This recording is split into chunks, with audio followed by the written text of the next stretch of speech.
Hello everyone. Question number 48 और उसके आगे क्वेश्चंस मैंने लास्ट वीडियो में पोस्ट किए थे और मैंने कहा था इसको आप सॉल्व कर लीजिएगा, नेक्स्ट वीडियो में इसके आंसर को अपलोड करेंगे।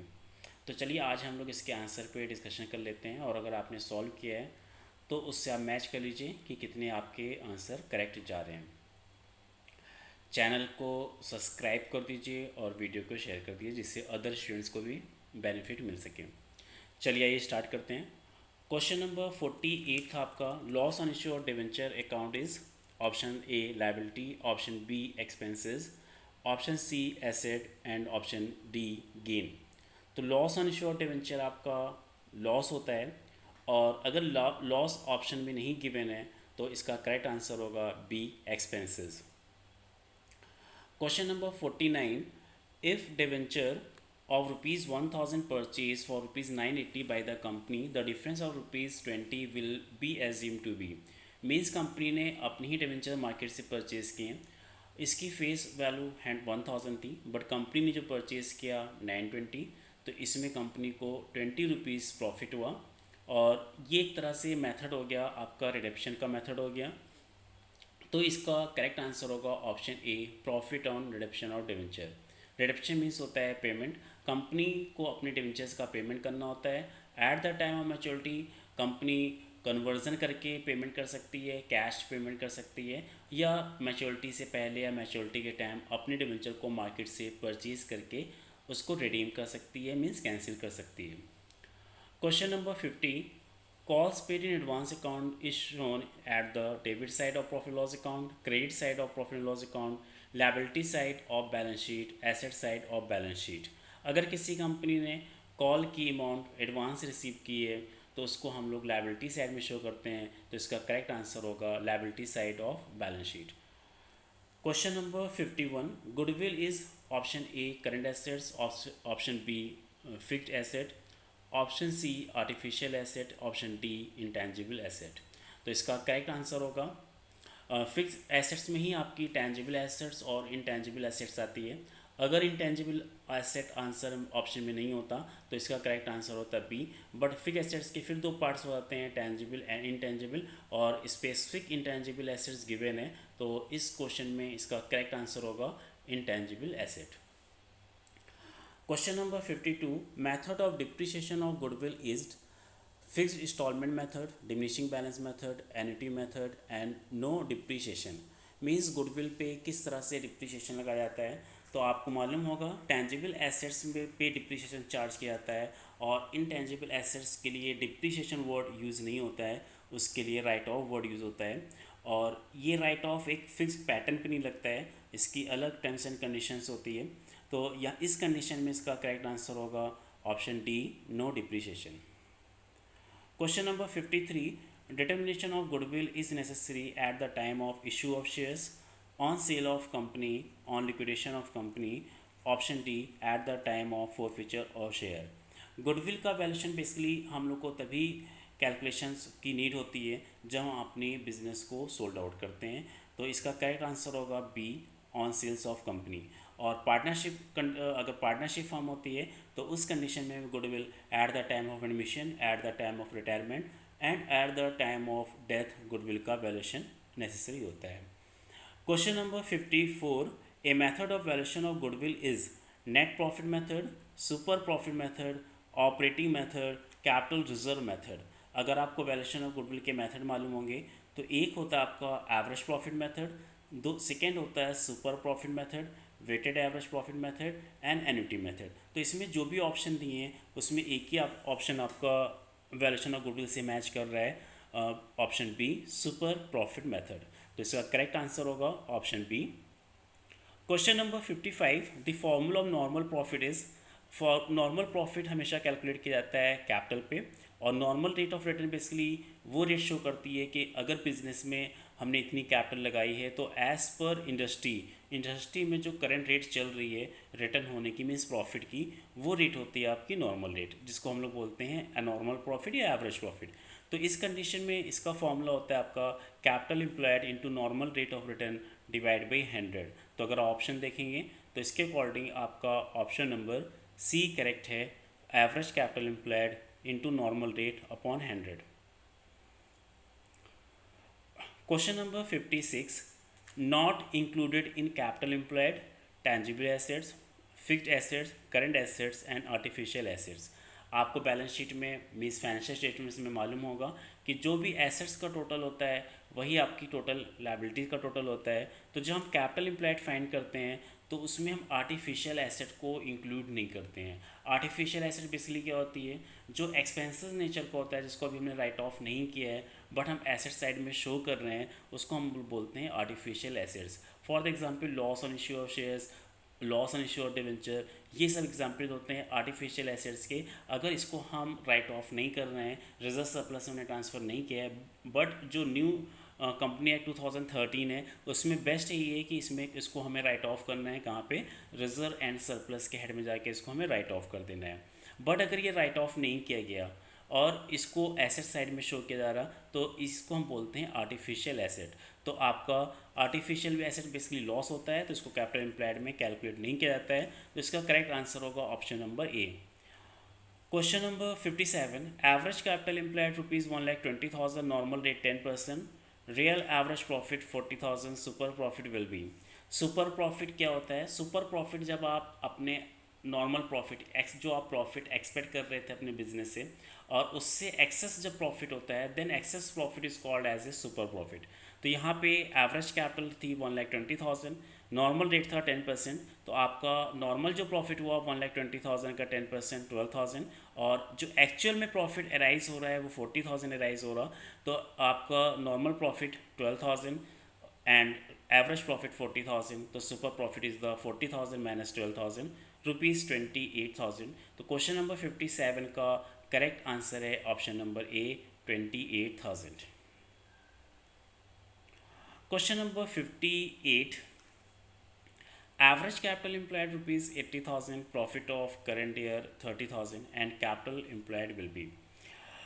एवरेज कैपिटल बेसिकली कैलकुलेट किया जाता है जो भी हम लोग की कैपिटल होती है, ओपनिंग कैपिटल और जो हाफ ईयर का प्रॉफिट होता है उसको अगर हम प्लस कर दें तो जो आंसर आता है उसको बोलते हैं एवरेज कैपिटल एम्प्लॉयड. तो यहाँ पे एवरेज कैपिटल एम्प्लॉयड आ रहा है 80,000 और आपको कैपिटल फाइंड करनी है. प्रॉफिट ऑफ करंट ईयर कितना गिवन है 30,000 और 30,000 का अगर आप हाफ करेंगे तो हो गया 15,000. मीन जब हमने एवरेज कैपिटल कैलकुलेट किया तो हमने कैपिटल में 15,000 प्लस किया होगा तो मेरा आंसर आया एवरेज कैपिटल एम्प्लॉयड 80,000. तो इसका मीन्स कैपिटल कितनी होगी? आप 80,000 से हाफ ईयर का जो प्रॉफिट आया 15,000 उसको लेस कर दीजिए. 80,000 माइनस 15,000 तो कैपिटल एम्प्लॉयड आपका आंसर हो गया 65,000, option number D. Question number 59. Eight the time of calculating capital employed debenture shown in balance sheet should be. Means अगर हम कैपिटल एम्प्लॉयड कैलकुलेट कर रहे हैं तो डिवेंचर्स को ऑप्शन ए लेस किया जाएगा, ऑप्शन बी प्लस किया जाएगा, ऑप्शन सी कोई एडिशमेंट नहीं किया जाएगा, ऑप्शन डी एवरेज लिया जाएगा. जब भी हम कैपिटल एम्प्लॉयड फाइंड करते हैं तो कैपिटल एम्प्लॉयड फाइंड करने के दो मेथड होते हैं. एक होता है लायबिलिटी साइड अप्रोच से हम फाइंड करते हैं. जब हम लायबिलिटी साइड से फाइंड करते हैं कैपिटल तो जो आपका शेयर होल्डर फंड होता है बेसिकली वही कैपिटल एम्प्लॉयड होता है. और एसेट्स अप्रोच से जब हम फाइंड करते हैं तो एसेट्स का हम टोटल करते हैं और जो भी आपकी नॉन करंट लायबिलिटीज़ है उसको लेस कर देते हैं तो आपका कैपिटल एम्प्लॉयड आ जाता है. तो यहाँ पे debenture shown in the balance sheet हमें फाइंड करना है. तो अब कैपिटल एम्प्लॉयड यहाँ पे ये मेंशन नहीं है कि हम किस मेथड से फाइंड कर रहे हैं. तो जब ये मेंशन नहीं होता है तो हम ये मान के चलते हैं कि एसेट्स बेस पे हम कैलकुलेशन अपना कर रहे हैं और जब हम एसेट्स बेस पे कैपिटल एम्प्लॉयड को फाइंड करते हैं तो एसेट्स में से हमें आउटसाइडर लायबिलिटी और डिवेंचर भी आउटसाइडर लायबिलिटी है तो उसको हमें लेस करना होगा. तो इसका करेक्ट आंसर होगा option number A. Question number 60. Intrinsic value of shares is calculated. Intrinsic value basically होता है जब शेयर का वैल्यूशन हम लोग नेट एसेट्स मेथड के अकॉर्डिंग करते हैं तो उसको इंट्रिंसिक वैल्यू बोलते हैं. बेसिकली जो इक्विटी शेयर होल्डर होते हैं वो कंपनी के ओनर होते हैं और जो भी कंपनी की एसेट्स होती है उस पर राइट किसका होता है? ओनर का राइट होता है. तो एक शेयर की वैल्यू कितनी आ रही है तो उसको निकालने के लिए हम लोग नेट एसेट्स को पहले वैल्यू फाइंड करते हैं और नेट एसेट्स की वैल्यू फाइंड करने के बाद नंबर ऑफ इक्विटी शेयर से डिवाइड करते हैं. जो वैल्यू आती है वो आपकी value of share means intrinsic value of share आ जाती है. तो इसको हम लोग किस बेस पे कैलकुलेट करते हैं? On the basis of net assets. तो इसका करेक्ट आंसर होगा option number B. Valuation of shares is essential or amalgamation of company, reconstruction of company, absorption and all of the above. इसमें आपको तीन वो दिए हुए हैं। अमलगमेशन आपको मालूम होना चाहिए। अमलगमेशन क्या होता है? अमलगमेशन बेसिकली जब कंपनी दो कंपनी लिक्विडेट होती हैं और उस एक न्यू कंपनी इस्टेब्लिश की जाती है उन दोनों कंपनी को परचेज करने के लिए, तो उसको अमलगमेशन बोला जाता है।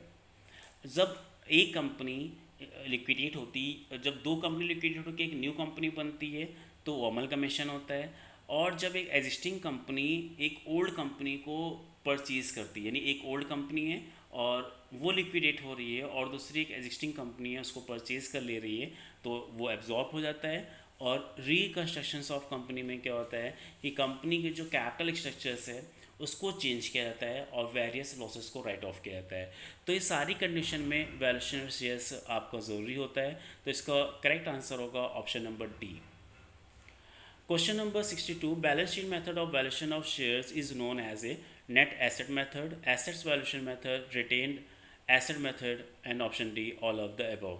बैलेंस शीट मेथड बेसिकली जब हम लोग कैलकुलेशन करते हैं एसेट्स के अकॉर्डिंग, और तो उसको हम बोलते हैं balance sheet method. Balance sheet method में हम अदर नेम से भी जानते हैं, नेट एसेट मेथड को भी नेम से भी जानते हैं, एसेट वैल्यूएशन मेथड के नेम से भी जानते हैं, रिटेन एसेट मेथड के नाम से भी जानते हैं और इंट्रिंसिक वैल्यू एसेट्स के नेम से भी जानते हैं। तो इसका करेक्ट आंसर होगा all of the above. Basically valuation of share आपका बैलेंस शीट के अकॉर्डिंग किया जाता है, बैलेंस शीट के एसेट्स के अकॉर्डिंग और एसेट्स में से और साइड लायबिलिटी माइनस करने के बाद उसके अकॉर्डिंग भी किया जाता है, और on the basis of profit, on the basis of dividend, on the basis of rate of funding उसके अकॉर्डिंग भी किया जाता है।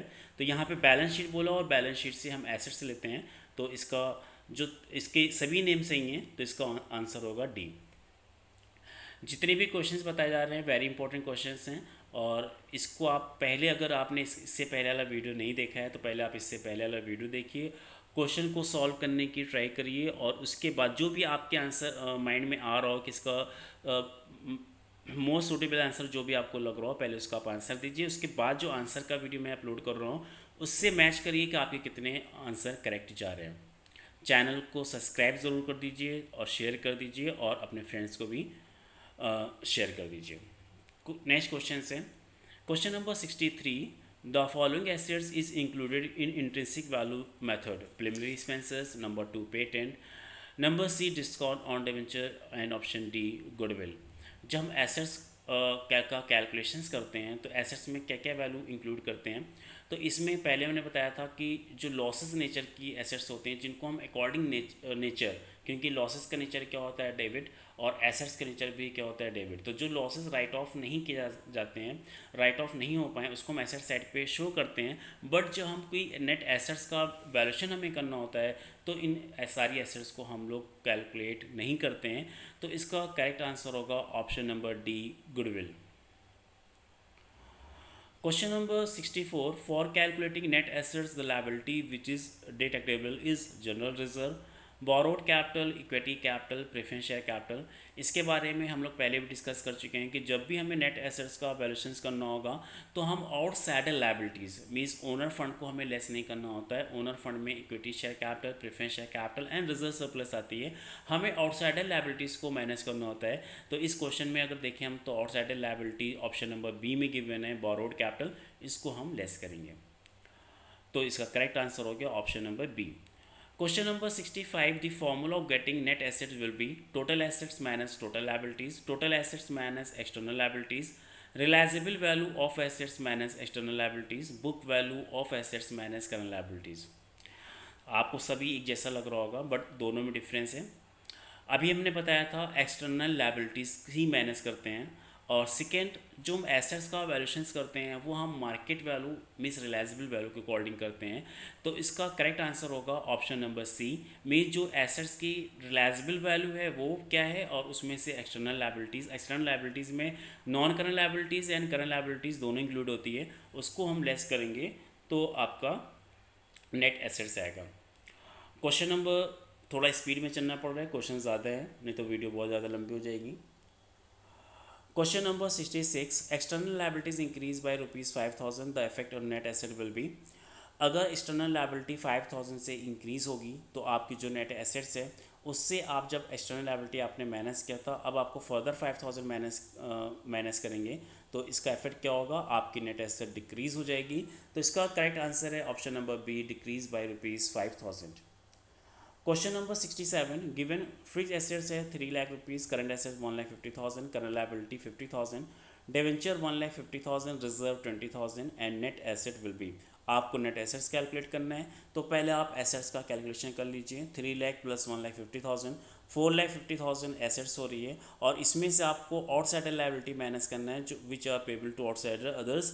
तो 50,000 प्लस 1,50,000, 2 लाख आपकी अदर लायबिलिटी हो गई जो आपको पे करना है। आपकी टोटल एसेट्स आ रही थी 4,50,000 और 4,50,000 से हम 2 लाख जब माइनस करेंगे तो आंसर आएगा 2,50,000। मीन्स इस क्वेश्चन में करेक्ट आंसर है option B, 2,50,000। Question number 62, when two or more existing companies go into liquidation and new companies form to take over their business, the activity is known as। देखिए जब एक existing company एक दूसरे existing company को purchase करती है तो वो होता है एब्जॉर्प्शंस।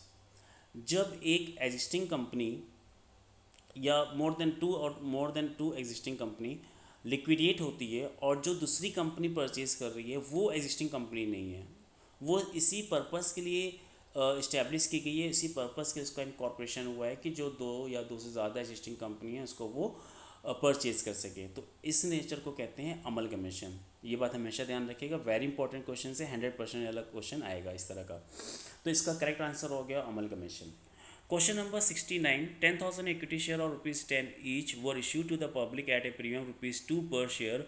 Application were received for 12,000 shares. Amount of security premium account will be। यहाँ पे कंपनी ने 10,000 शेयर इशू किए थे बट जो अप्लीकेशन आई वो 12,000 शेयर की अप्लीकेशन आई, ओवर सब्सक्राइब केस है और 2,000 शेयर्स की वैल्यू कंपनी को रिफंड करनी पड़ेगी। तो अमाउंट जो सिक्योरिटी प्रीमियम में ट्रांसफ़र होगा वो सिर्फ 10,000 की इक्विटी शेयर के अकॉर्डिंग ट्रांसफ़र होगा और एक शेयर का प्रीमियम था ₹2, तो 10,000 इंटू 2 ₹20,000 प्रीमियम ट्रांसफ़र होगा। मीन्स आपका इस क्वेश्चन में करेक्ट आंसर है option A, 20,000। Question number 70, after dividing net assets by number of shares the value of share is called cost price, book value, intrinsic value। Option D market price. इस question पे हम लोग पहले भी discuss कर चुके हैं कि जब भी नेट एसेट्स के अकॉर्डिंग वैल्यू ऑफ शेयर को कैलकुलेट किया जाता है तो उसको इंट्रिंसिक वैल्यू बोला जाता है। तो इसका करेक्ट आंसर होगा option C, intrinsic value. Question number 71, the main object of amalgamation to bring economy in express, to facilitate distribution, to eliminate commission and all of the above। तो जब दो company liquidate होती है तो ये सारे option जो आपके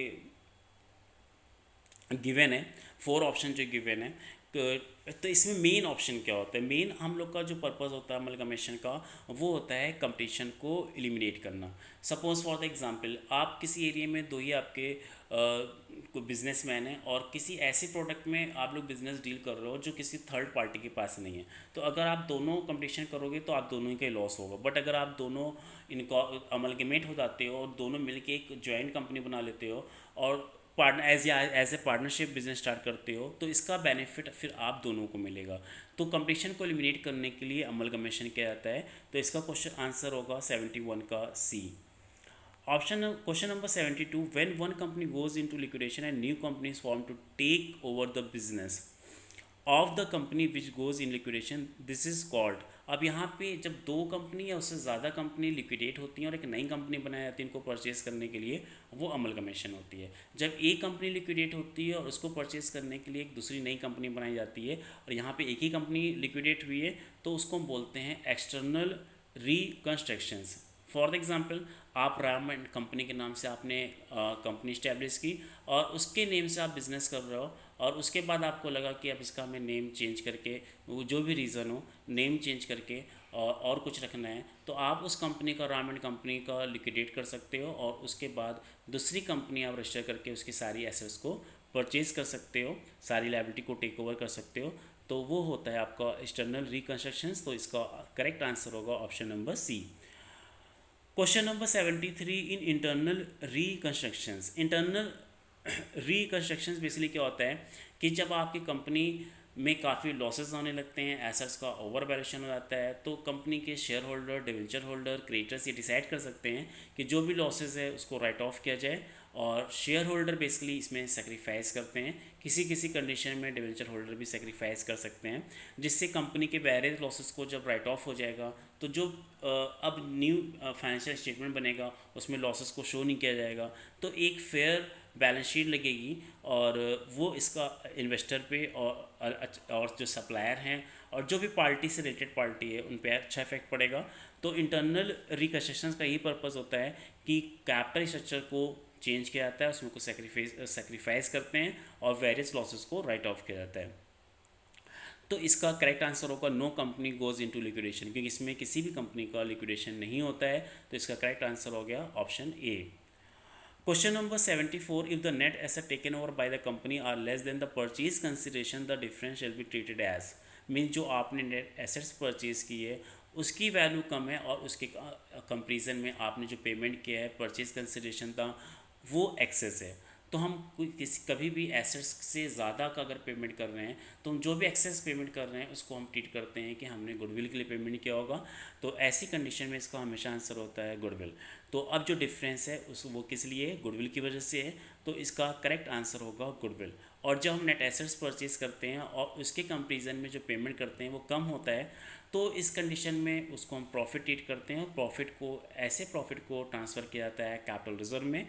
तो अगर नेट एसेट्स की वैल्यू कम होगी in comparison of purchase consideration तो उसका आंसर कैपिटल रिजर्व होगा, और अगर नेट एसेट्स की वैल्यू ज़्यादा है और परचेज कंसिडरेशन नेट एसेट्स की वैल्यू कम है, परचेज कंसिडरेशन ज़्यादा है, तो जितना भी एक्सेस हम पेमेंट कर रहे हैं वो गुडविल ट्रीट किया जाएगा। 100% ये क्वेश्चन एग्जाम में आएगा। चैनल को शेयर कर दीजिए और सब्सक्राइब कर दीजिए। Question number 75, holding company means which is the holder of another company at least 51%। तो ये भी मालूम होगा आपको कि 51% और मोर शेयर अगर किसी कंपनी के पास होते हैं तो जिस कंपनी के पास शेयर होते हैं उसको होल्डिंग कंपनी बोला जाता है, और जिस कंपनी के शेयर उस कंपनी ने होल्ड किए हुए हैं उसको सब्सिडियरी कंपनी बोला जाता है। तो इसका करेक्ट आंसर होगा 75 का option number A, which is the holder of another company at least 51% share. Question number 76 पे डिस्कस कर लेते हैं।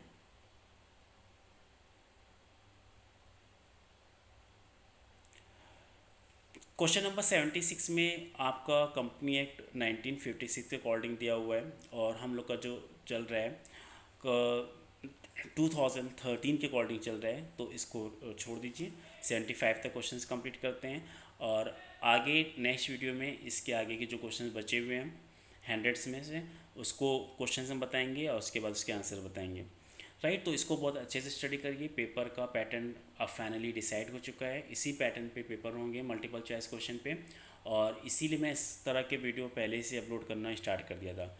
चैनल को सब्सक्राइब कर दीजिए, शेयर कर दीजिए और ज़्यादा से ज़्यादा प्रैक्टिस करिए। Okay bye, have a nice day.